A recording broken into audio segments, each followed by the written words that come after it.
Sam. How are you doing, sir? I'm doing very well, thank you. Yeah, I'm. It's been a nice and refreshing week, nice and Yeah, calm. nice and calm. Yeah, celebrating the new release, I imagine, because the vanilla single's gone down really well now. Well, it's had a lot of really quite positive reviews, which is nice to see.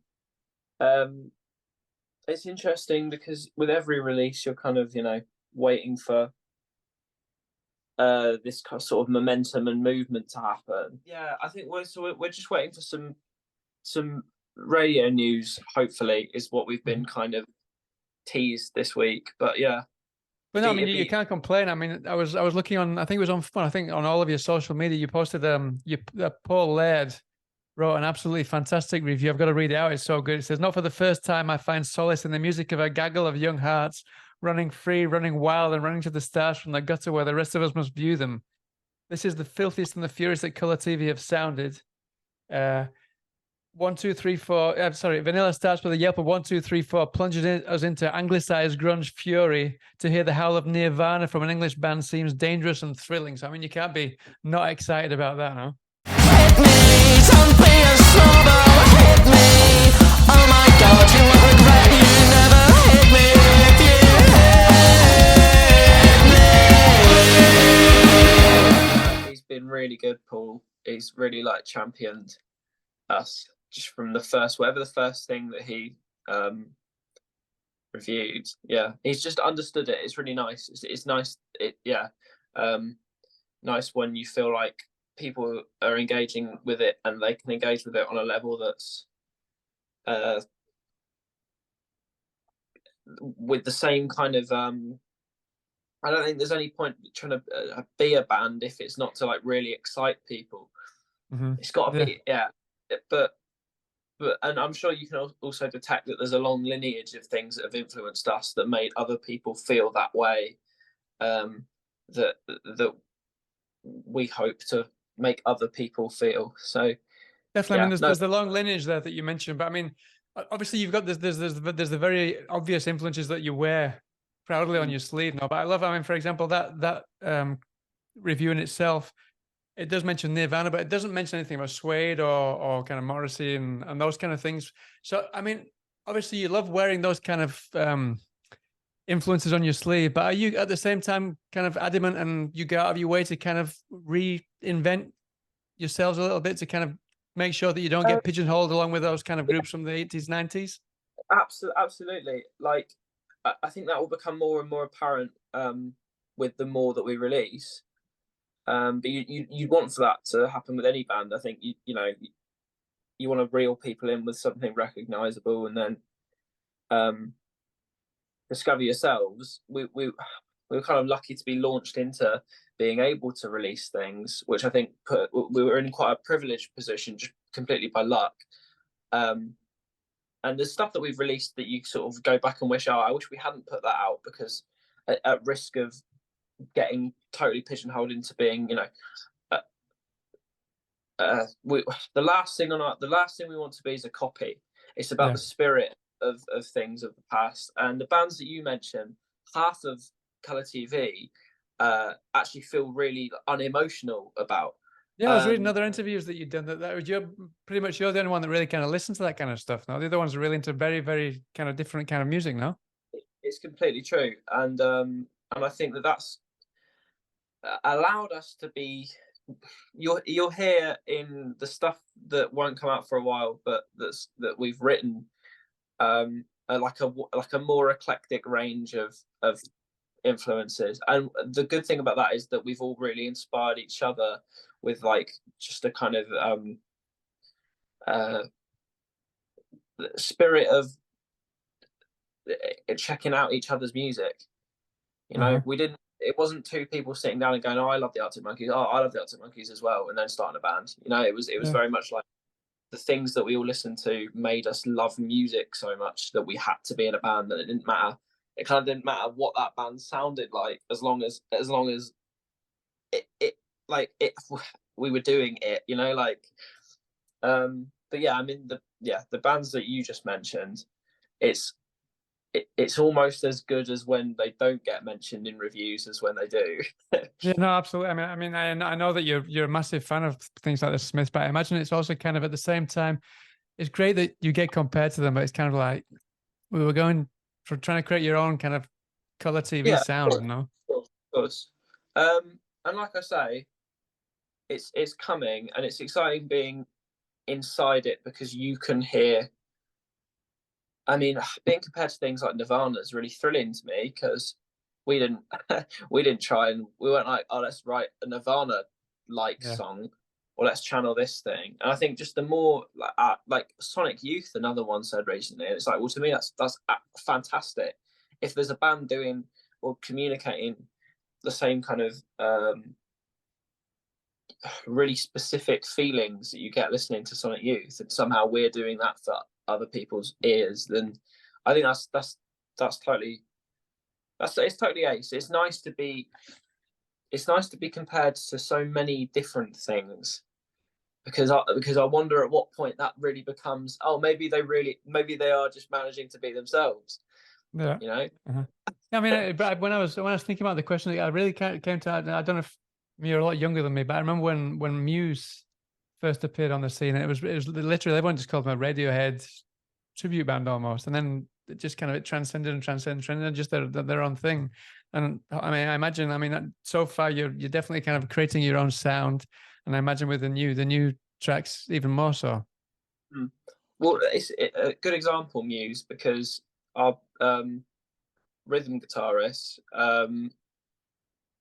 is a massive Muse fan, obsessed with them, and then Jack, lead guitar, is like a Radiohead obsessive.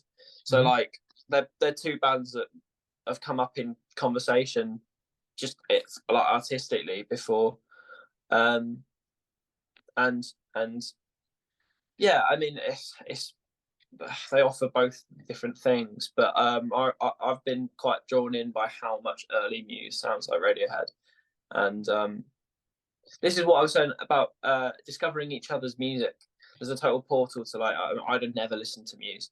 It doesn't grab me, but like we've all kind of prodded each other into checking out each other's music tastes to the point where we all now have already kind of converged.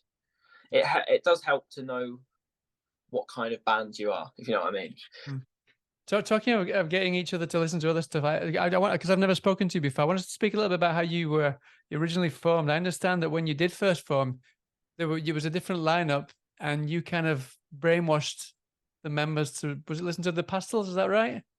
Wow, I don't know where have you read that. I can't remember now, but I was just surfing the net a bit.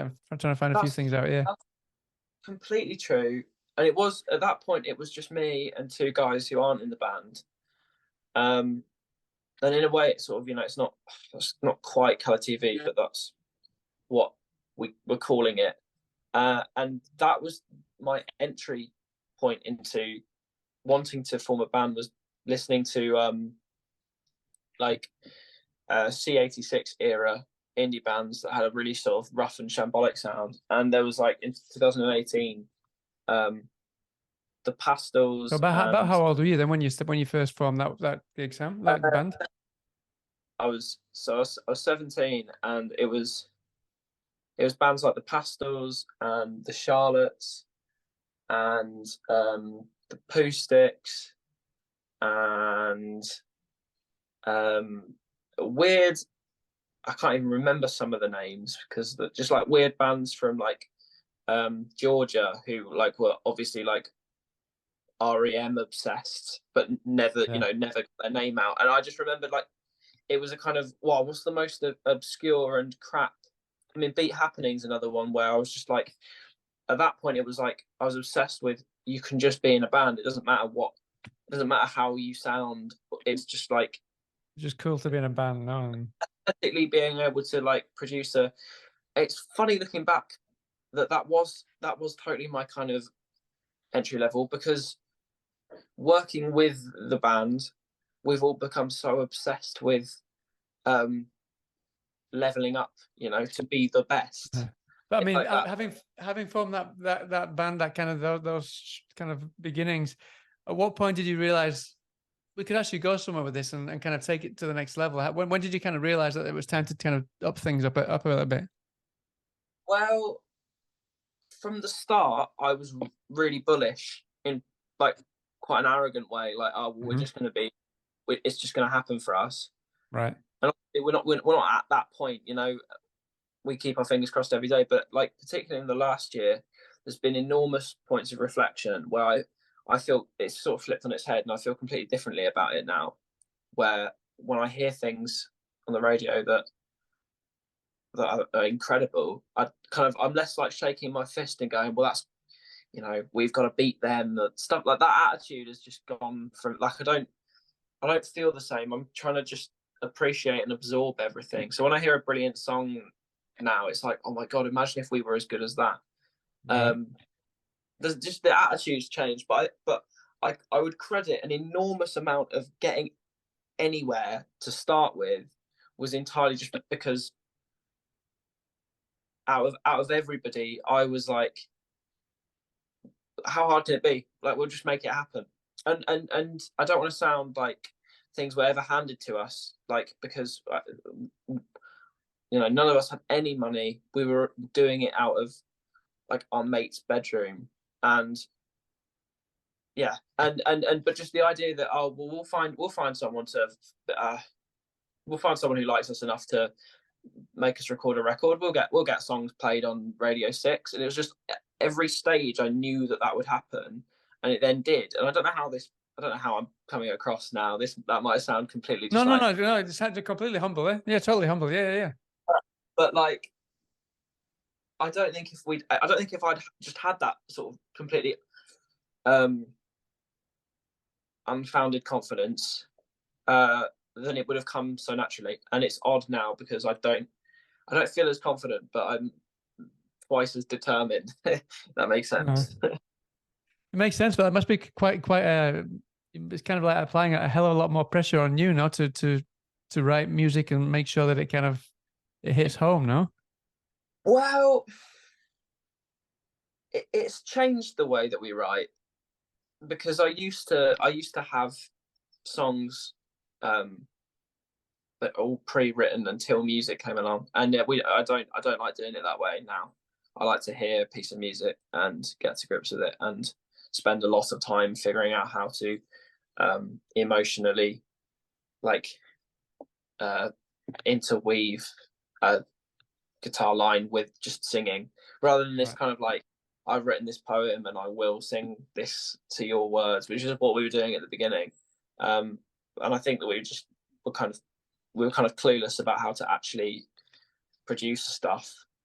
So yeah, there was a lot of, well, this band's really good. What if it sounded a bit like that? And now, I can't emphasize that we're enough that we're just so obsessed with sounding like ourselves and doing something that's us and really original. I mean, it was something that I was listening to the whole back catalogue of songs that just before the interview, and you can definitely there's a serious kind of maturity to the later songs, especially in terms of not just kind of the lyrics, but also there's a lot more kind of guitar solos, really kind of experimental stuff. How did all that come about? Was that just doing loads of extra homework, or was there any specific reason that you decided to kind of expand the songs a lot more than the first songs that you released? Well, the first songs that we released, they're kind of like Billy Pilgrim, for example, which is one of our like better performing singles. Is so simple by design, and so is Pavlova, which is the other one that people like. Yeah. And they're actually the most effective songs. And we kind of had we've looked back on and gone, oh, those ones that we wrote really subconsciously, we kind of prefer. So it's interesting that you think that there's a sort of greater maturity to some of the other stuff, because a lot of that will be our producer steering us in appropriate directions, and getting us to rethink the way that a guitar solo should come across in a song. You know, like, you naively go in with a kind of, oh, this is gnarly, and then we'd kind of get like, oh no, it sounds a bit like a school band, and then we totally rethink it. And the one that's coming to mind is a song off our EP, Education Is Like This, which had like a kind of like rocky kind of freak out solo, and then like we rewrote it to sound more like something like Block Party, so which does have that more mature kind of intricate sound. Another reason I think of that our stuff would start to sound more mature is that after the first EP came out, a lot of terrible stuff happened in our like personal lives for a bit, and we just absolutely went through the ringer, and we were just having a nightmare of a time, and it probably did produce more kind of it probably did mature us.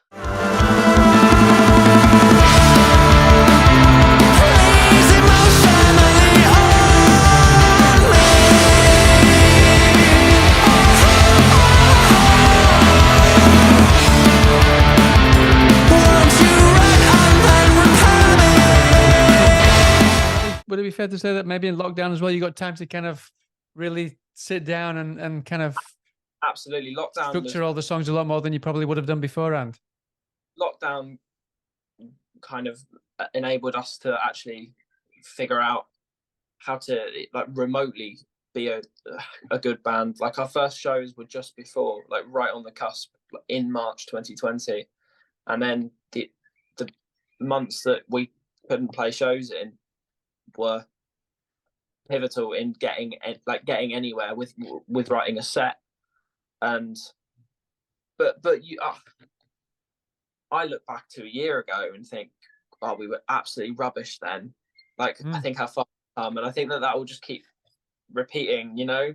Yeah, I think it's the same. I think all bands are pretty much the same. It's like then the new album is always kind of like the best one on the. Well, so anyway, yeah.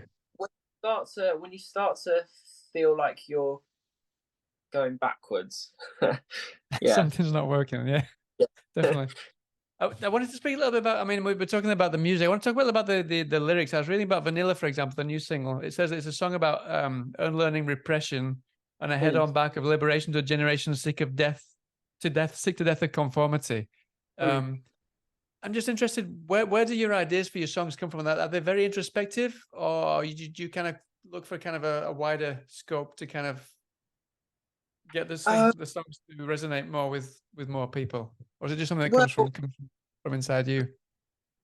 Well, I write all the words because, you know, that was another one of these things from forming a band. It was like, well, I'll write these songs, and it got playing music, understanding how notes work. God, someone else can figure all that out. But like, I've always wanted to. For a start, that's a very snazzy little quote, that sick to death of conformity bit. So, you know, maybe that's been put together to sound really good more than anything. But at the minute, particularly, I'm obsessed with kind of holding a mirror up to people my age and trying to kind of reflect what we might think, which obviously sounds ridiculously kind of ambitious and pretentious, because how can one person kind of, as soon as you start going, I'm the voice of my generation, you just sound like an idiot. But I'm really obsessed with it coming down to an individual level, where someone who's 15 having a shit time at school and just really at their wits' end could listen to us and feel like one of our songs is just encapsulating that feeling. That's this mental image. When I write, it's with this idea in my head that of the specific person who ought to connect to it, and then every song will be different. So it is introspective. It definitely, I write from the experience of stuff that's happened to me, and I feel like when I actually write the best, it's because I'm communicating something really specific to myself. But I also try to imagine the kind of person who would enjoy or relate to the subject matters of each of our songs. And I think the idea of just putting it in a really frank way appeals to me as well. Like if you can just get away with saying stuff because you've worded it in such a poetic way that you've kind of like revealed something else about that idea. Maybe I'm not describing it very well, but like I hold such a high standard of what a pop song what a pop song's lyrical content should be, and then if I'm not satisfied, then I won't. I'll stop working on a song until it's found its voice. And it can come down to just like if there's a couplet in a song that reveals what the story is about. So in Vanilla, at the end, when it's "I like it when you hit me on holiday in Whitby," it's kind of a punchline, but it's kind of just like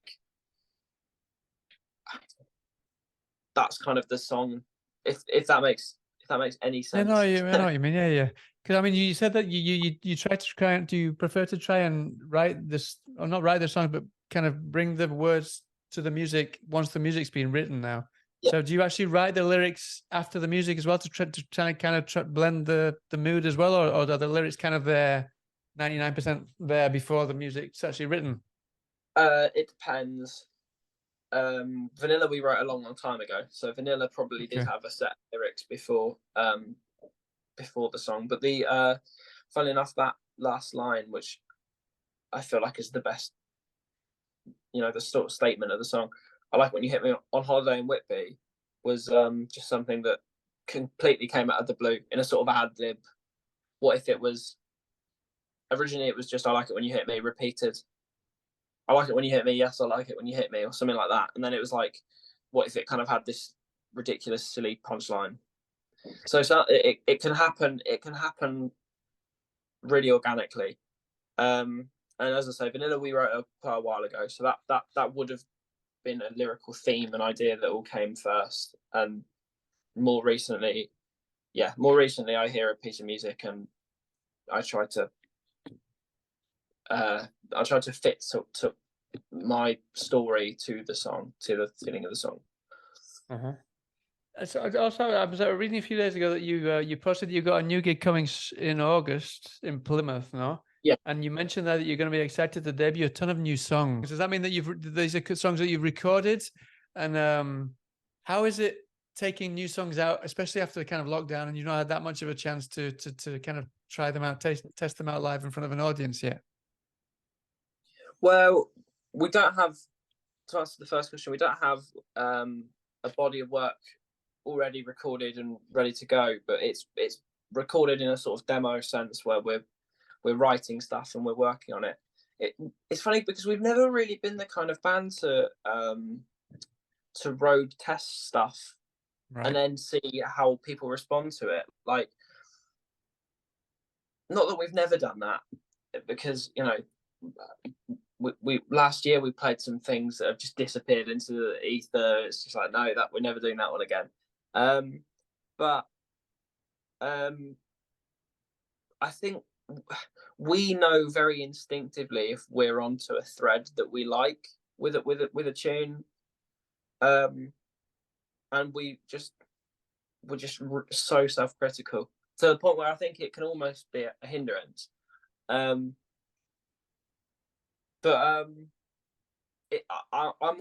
quite often surprised by the ones that people seem to like in live capacities. You can then with Spotify, you can with access to the stats, you can kind of try and get an informed opinion of which of the songs that people like to listen to the most. Yeah. But live, I'm kind of, I'm often a bit like, oh, that went down better than I thought, and I thought you'd appreciate that one more. But it can just be, it's in the eye of the beholder. So it's actually never as the band, it's never your you don't get to decide what works for the audience at large. They do. Case in point being, none of us were that keen on Pavlova when we recorded Really? it. We thought that we'd kind of we thought that we just sort of phoned it in, but I don't want to put anyone who's not heard the song off it. But now we've just accepted, oh, that was a real moment of raw songwriting on a level where it just works. It works because it was so unconscious, as I think I mentioned earlier. And yeah, for a while it had been a bit of a, oh, do we like Pavlova? Do always play Pavlova? And of course we should, because that kind of it's like a sort of a miniature version of Radiohead deciding that they hate Creep. On our minuscule little level, it's like, oh, Pavlova, what, everyone's favorite song? No, not for us. But we've grappled with that and accepted it. But yeah, you don't get to decide what people resonate with, to use an arty word. So it's really interesting. And then, I mean, obviously you can't really speak too much about what music you're going to release soon, but can you kind of in general terms explain what kind of direction you want to take a little bit without kind of giving anything away? Well, I'm happy to kind of talk about it, because it's interesting that months down the line, whatever I say now could be completely disproved, and to me it wouldn't be like a betrayal. It would just be, this is where my head was at in the moment. Right. And it'd be interesting to see what we came up with down the line. But for us, it's like, we're not satisfied to be totally decided that, oh, it's like a 90s Britpop thing, because actually there's only a little tiny subsection of that really appeals to us. So I'd like us to go down a bit more of a dark, sort of Echo and the Bunnymen, kind of just a bit sort of twisted and slightly psychedelic, which might sound a bit of a left field turn, but as I say, like, quite a lot of nasty stuff happened to all of us last year, and I think that it might take a while, but that will reflect itself in what we produce, which is just kind of slightly more contemplative and moody music. I mean, we really, in a few months our next single comes out, and then it's like the most joyous thing you've ever heard. So right. It's about capturing a range of feelings. It's sort of not about genre, but yeah, darker is my buzzword.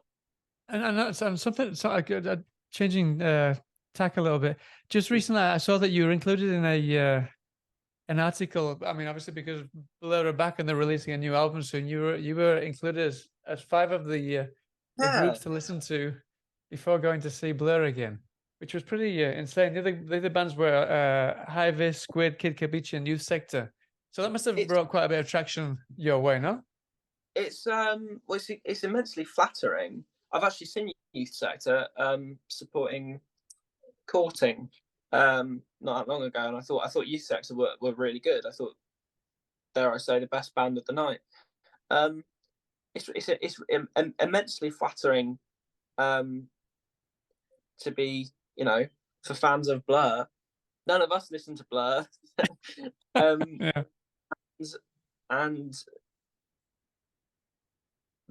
But obviously we understand, Modern Life is Rubbish. What a fantastic album. What a little snapshot of a moment in time. And if people who love Blur find something to enjoy about us, then they're absolutely welcome. I mean, obviously, so I mean, they're going to be doing all the festivals this year. I know that you've got the Isle of Wight Festival. You're on this Feeling stage this summer. Yes. Yes. Just to finish off, can you tell us a little bit what you've got coming up in the summer in terms of live performances? Well, there's the Isle of Wight, which we can't wait for. That's next week. I mean, that would just be mad. I think that's the maddest thing that's happened to us on a gigging perspective. And then we'll see, because we don't have many gigs lined up. We've got another little run of dates planned for the autumn, playing some places that we've been before and then some that we haven't. It'd be interesting to play in, like, Ipswich for the first time, because it's a sort of, part of the country that we've never been to. But I think it might, this summer might seem like quite a quiet summer, but there's a lot happening that we don't put front and center. Right. We're recording. We're going back to record in July, and there'll be singles towards the end of the summer, at least one. And there's such a vast amount of progression happening behind closed doors that isn't front and center. We recently have expanded to a 5-piece. Right. There were 4 of us, and then we sort of reshuffled it and brought in a new bass player. And we're in rehearsal, kind of in disbelief at how much better everything sounds. I think it'll be really exciting, but obviously people don't see this. But I think we'll come at the end of summer with a few shows, and it will be a bit of a new beginning, honestly. But yeah, was there any specific reason why you decided to form a 5-piece rather than a 4-piece? Was there something that you didn't feel was specifically working? We just played. When we went on tour in February, we played with so many bands who had, as I just saying, there's only 3 instruments on stage, and we played with so many bands who had either a keyboard or a second guitar, and it was just absorbing all of this sort of information and going, well, this just improves the sound tenfold. Yeah. Then it had to be someone who would fit in, and it's just he's just the perfect guy. We've known him and the band that he plays in for a couple of years. It felt like the most natural thing in the world. And also James, who's now playing rhythm guitar, he kind of was unhappy where he was on bass. He's not a bass player by nature, right? I think it's just all fallen in a way that benefits everybody, and we're just lucky that it's fallen that way. But to us, it's like, oh, can you imagine? Should I find a rhythm guitar and introduce them into what we're doing? It's like falling upwards. So being able to replace the bass player it's just been perfect. It's just been ace, and I can't wait for people to hear it. Brilliant. Well, listen, just to finish off, I always ask everybody that I invite on here to give me any recommendations of new up and coming bands that they've discovered, either on the live circuit or just on streaming platforms. So is there anyone that you'd recommend that we should probably get on here as well? I'm going to be really boring and say the band that's on everyone's lips, it seems, at the minute. The Last Dinner Party. I'm just blown away by their first single, and watching some live clips, I think they're just incredible. And also other sort of things that are happening at the minute that I think are fantastic. Hamish Hawke, I don't know if you've heard of him. Right.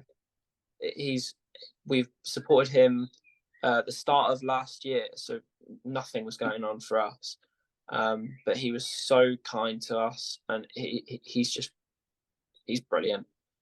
An incredible songwriter. And Toy Car, who are on the This Feeling circuit as well, from Liverpool. No, I'm not aware of them, no. We got the Big in 2023 vinyl the other day, and I listened to all of it because I was so interested. Right. But I thought their song was absolutely brilliant. It's from Liverpool, Toy Car. I think they're really, really good. Brilliant. Well, listen, Sam, I don't want to keep any longer. Thank you so much for chatting. It's been good to meet you. It's been an absolute pleasure. I hope to either speak to you again sometime soon or catch you at a gig sometime soon over there, because I'm in Spain at the moment, but I hope to get over there and catch you at a gig sometime soon. Sure. Thank you All very right. much. Take care of yourself. Nice to see you. Take care. Bye then. Cheers now. Bye-bye.